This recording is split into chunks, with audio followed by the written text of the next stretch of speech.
Bonsoir, bonsoir, bienvenue à l'Atelier Librairie, le livre voyageur, animé par Fabienne Roch et moi-même, Bruno Lalonde. Nous sommes à Montréal le 22 avril 2023. Et la pile ici présente, c'est des ouvrages publiés à partir de la collection telle quelle que Philippe Solers a créée, a dirigée pendant une vingtaine d'années, 1960, 1982, je pense. Et, et ça a cessé en 1983, en fait, avec la parution de Femmes, qui a été sans doute son livre le plus connu, le plus lu, le plus commenté. Mais les solériens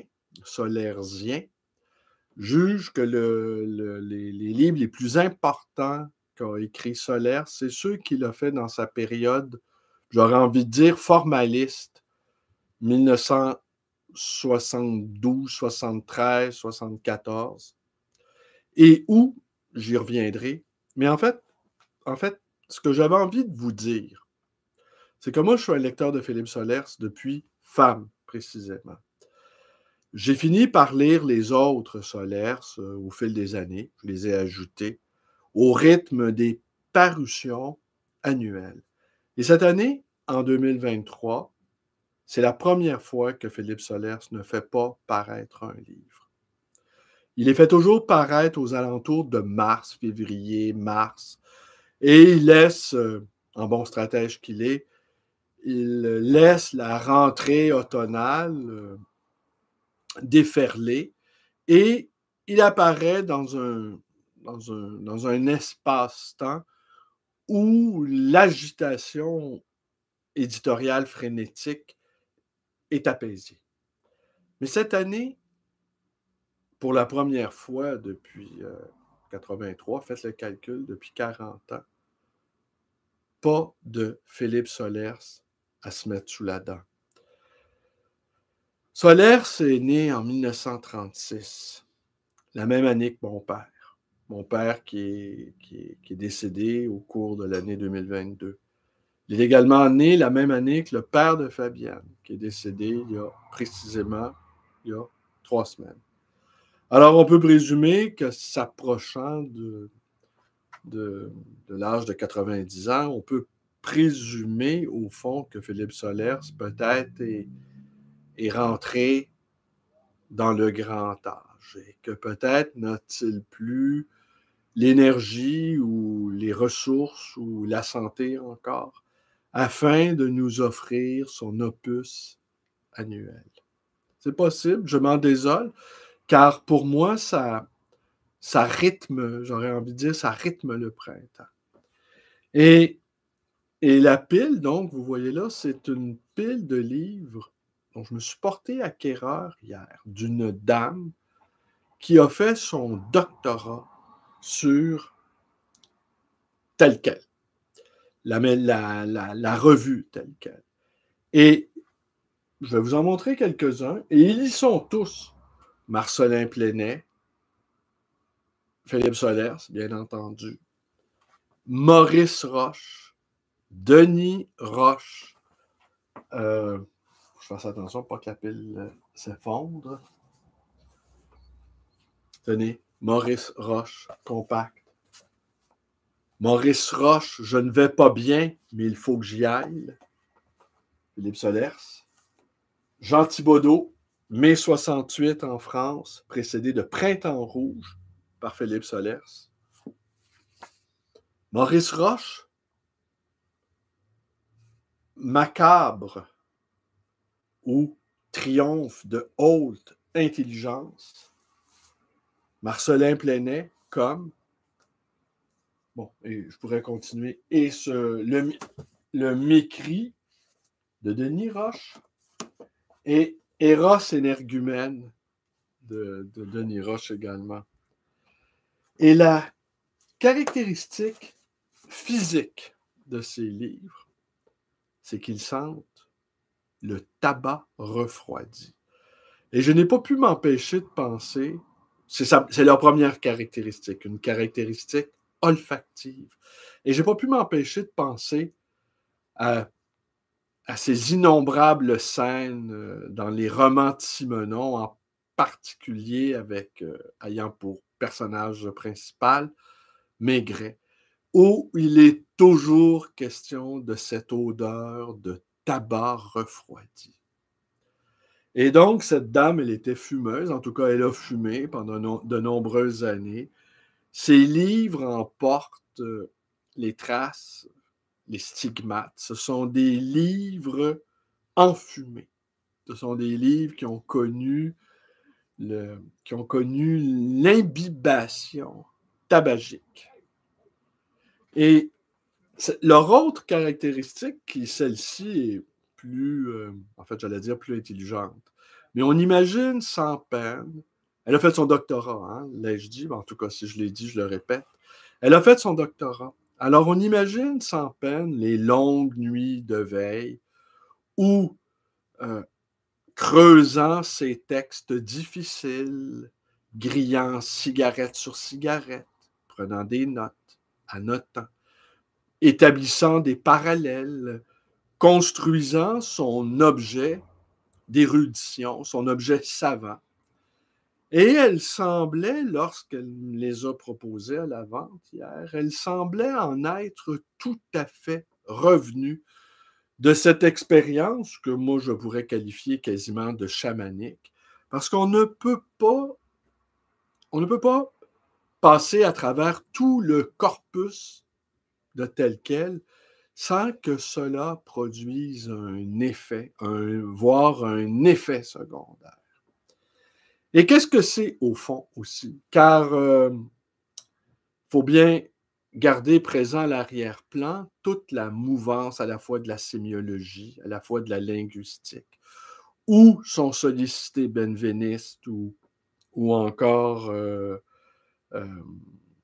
Benveniste ou encore Umberto Eco un peu, et cet autre, Saussure, voilà, Saussure, et qui ont été si importants pour ces auteurs qui étaient des auteurs conceptuels, c'est-à-dire ils ont fait un véritable travail sur l'écriture,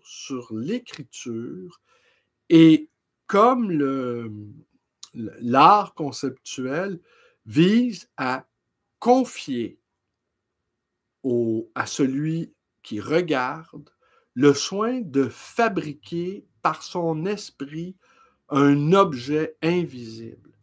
Et les textes dans le cas de l'art conceptuel, visent à nous offrir un mode d'emploi pour construire soi-même son œuvre d'art. Et les auteurs, beaucoup de ces auteurs qui ont expérimenté les innombrables facettes de l'écriture ont tenté aussi par la référence, les références nombreuses à la linguistique, entre autres choses, ont voulu permettre aux lecteurs de devenir d'une certaine manière un auteur également, en recréant dans son imaginaire ou en complétant les propositions faites par ces auteurs qui poursuivaient en tout cas une démarche expérimentale. Vous allez me dire quel est le lien avec le tabac refroidi? Eh bien oui, il y a un lien. Il y a un lien car ici sont rassemblés dans cette pile un peu inquiétante par sa précarité, sont ici rassemblés un corpus d'auteurs qui pendant 2 décennies, ont voulu apporter une contribution neuve à la littérature. Et Solers, pour en revenir à Solers, qui a été en quelque sorte le maître d'œuvre et le chef d'orchestre de cette assemblée disparate, jouant de multiples instruments, Il a connu lui-même plusieurs saisons. Il a connu plusieurs étapes du Solers, première manière, classique, au deuxième Solers, euh, à la fois, à la fois ésotérique, à la fois, non pas énigmatique, le mot n'est pas bon, mais à la fois, d'une certaine manière, indéchiffrable, en tout cas, où l'effort nous était proposé de s'avancer dans son travail sans garde-fou, en suspendant d'une certaine manière l'esprit logique, tout en, tout en construisant par notre esprit et par notre culture des objets neufs. Après, il y a eu le Solers, j'aurais envie de dire, sociétal, celui de femmes. Et après, il y aurait eu un Solers rimbaldien, un Solers s'épivardant dans la bibliothèque, convoquant Stendhal, Rimbaud. Et là, tout à coup, un Solers affranchi à la fois du classicisme, à la fois d'une certaine forme d'avant-garde, pour s'approcher au plus près d'une réalité sociale sensible. Et donc, le lien avec le tabac refroidi, c'est qu'au fond, c'est tout un esprit, c'est l'esprit d'un temps qui a beaucoup agité, je dirais. Beaucoup de lecteurs se sont penchés sur ces... Beaucoup de lecteurs, oui dis-je, se sont penchés sur ces auteurs et ont tenté la traversée des limites de l'écriture, ont tenté d'aller plus loin possible dans l'écriture conceptuelle. Alors oui, c'est un temps, c'est une période, c'est une parenthèse qui aujourd'hui, avec le temps refroidi, avec le temps qui s'est arrêté, avec des dates, avec des généalogies, on peut jauger, on peut juger de manière plus souveraine, de manière plus apaisée, ce qu'a été l'héritage de cette période d'avant-garde, pour le moins tumultueuse, j'aurais envie de dire.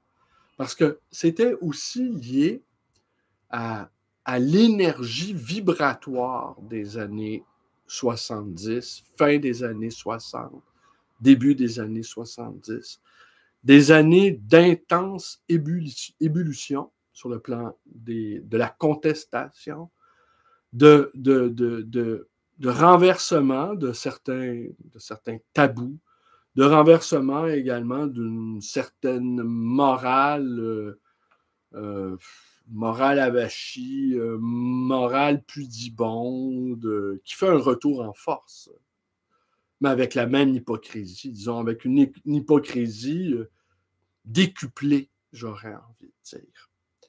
Tant et si bien qu'aujourd'hui, la nouvelle vertu, si je peux dire, qui est la haine de soi. Alors,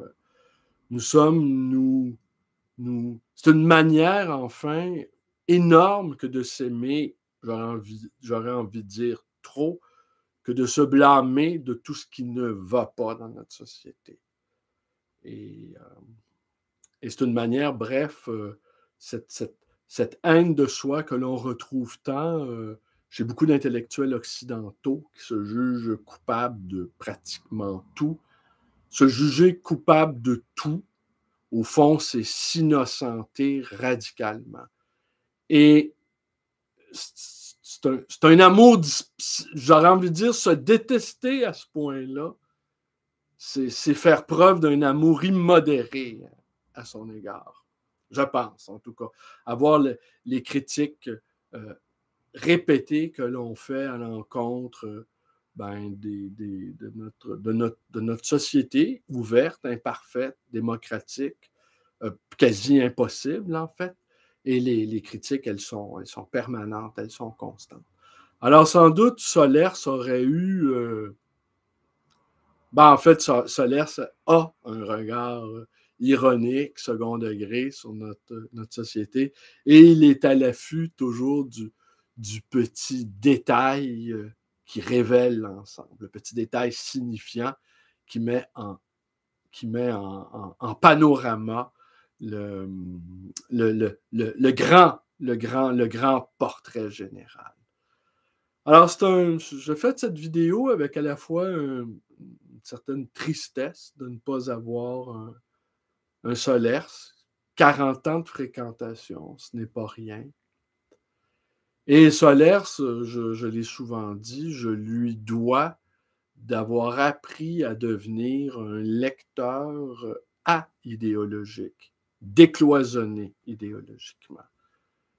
Et ça, c'est très important de pouvoir naviguer au milieu d'archipels, non pas contradictoires, mais antinomiques. Hein? De pouvoir naviguer au milieu de blocs erratiques et de pouvoir se faufiler et de faire son miel avec ce qui permet, j'aurais envie de dire, non pas de penser mieux, mais de vivre mieux. L'usage de la pensée, l'usage intempestif de la pensée. Et j'entends par là l'usage intempestif de la pensée, j'entends par là le désir manifeste, quotidien, de vouloir à la fois réfléchir contre soi et vouloir ne pas être enfermé dans des catégories conceptuelles, telles gauche ou droite. De ne pas être cadastré par des toponymies mentales aliénantes. Je disais aujourd'hui à un jeune ami à qui je lui confiais qu'au fond, beaucoup blâment le fait qu'au Québec, on n'a pas de vie intellectuelle. Mais je lui disais que c'était peut-être pas si grave que ça de ne pas avoir une vie intellectuelle. Parce qu'il y a le fleuve là devant, il y a le fleuve puissant, il y a le fleuve qui impose son rythme, qui impose ses flux, qui impose son mouvement. La forêt qui est une réalité totalisante. La forêt dans l'inconscient collectif, dans l'inconscient individuel, dis-je, de chaque Québécois. Et devant la forêt, au fond,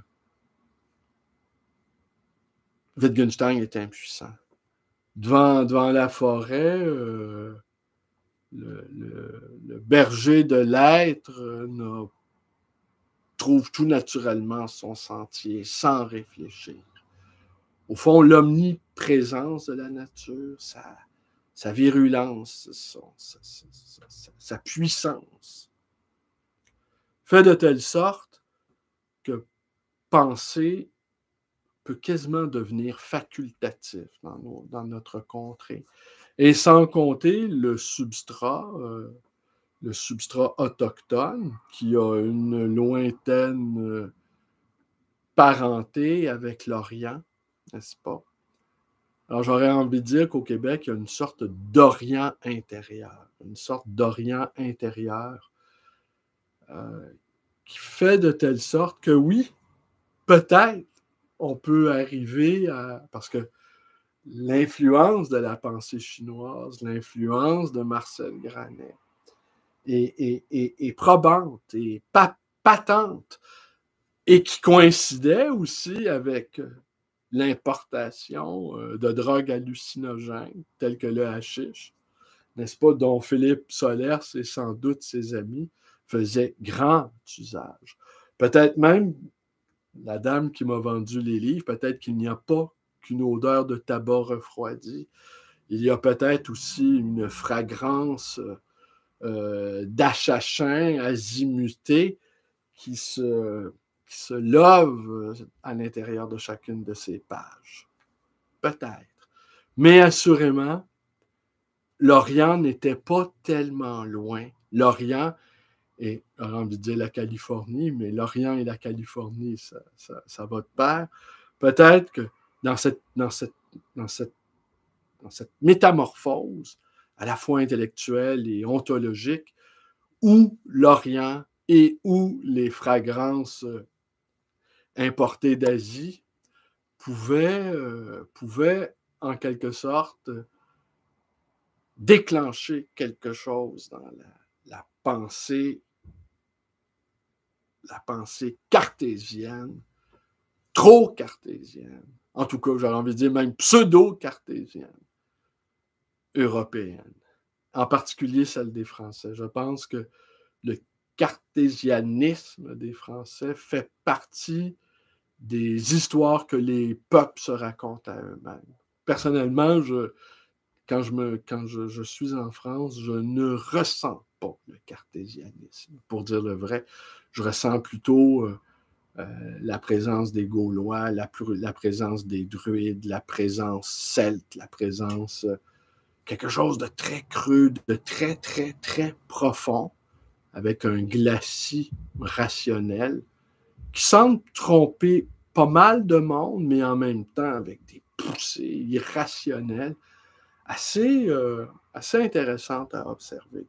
Alors, je pense que Philippe Solers et ses amis ont également exploré l'Orient intérieur. Et j'imagine sans peine cette doctorante alternant tabac et marijuana et réussissant à saisir tout à coup les épiphanies d'Eros énergumène, par exemple.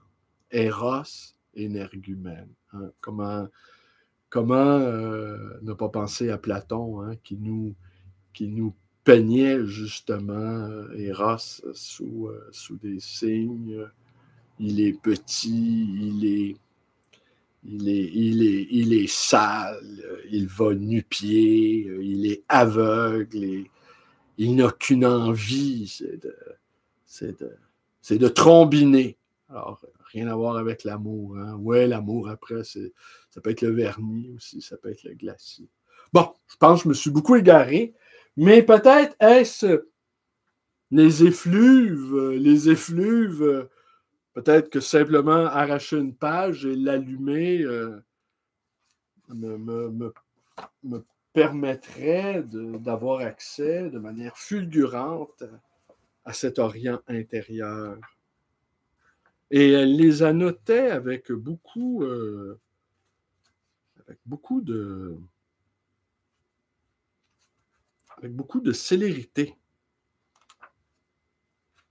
Et je pense, tenez, elle apparaît, tenez, je vous lis une page, je ne peux pas vous quitter sans vous lire une page d'Eros énergumène.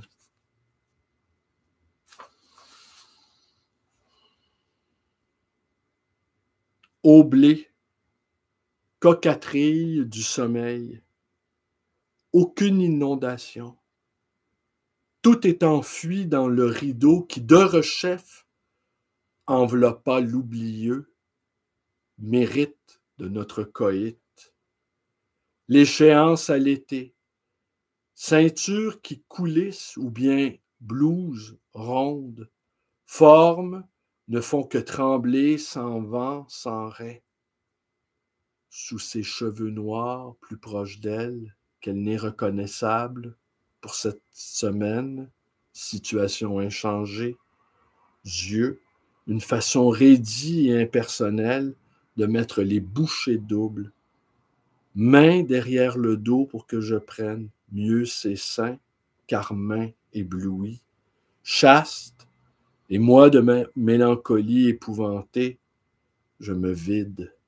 Elle va venir ou viendra me chercher. Moi, de ma mélancolie épouvantée, je me vide. Ouais. C'est du lourd, ça. Un dernier passage.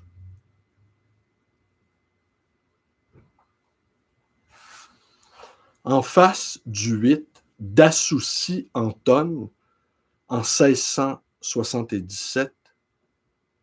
Pourquoi donc sexe au teint de rose?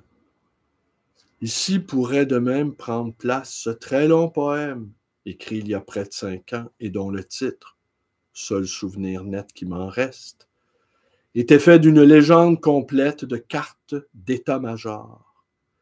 Étant 7 ou 8 fois plus long que le poème de l'homme toupie en face de la femme sablier, ce poème ne subsistera ici que sous son empreinte. Peut-être pourrait-il figurer en fin d'ouvrage.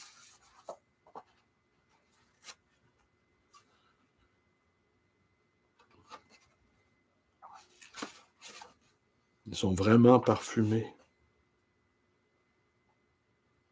Ruisselante d'eau, elle m'appelle du balcon. À voyer qui maintenant demeure chez le comte, près du canal, qui repêche du haut de sa fenêtre.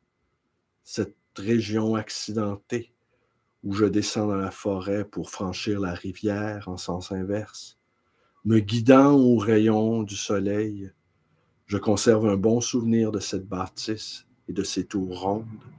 Sur la terrasse, un monument au poète Rouerjat, François Fabier, 1846-1928, par Marc Robert, 1933. Encore quelques escarpements, et nous y sommes. Alors, elle était très, très, très studieuse, cette dame, cette doctorante. Alors voilà, justement, H de Philippe Solers, pour rester dans ce que j'annonçais.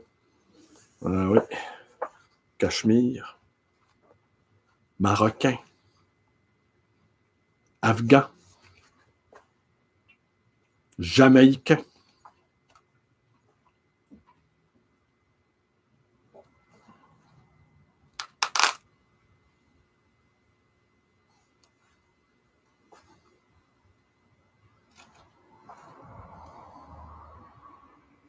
Attendez, je voulais un passage qu'elle a annoté.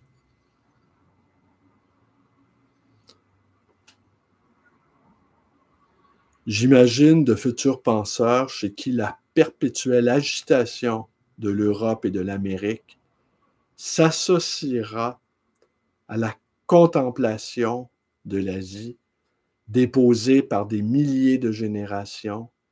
Cette combinaison conduira à la solution de l'énigme du monde.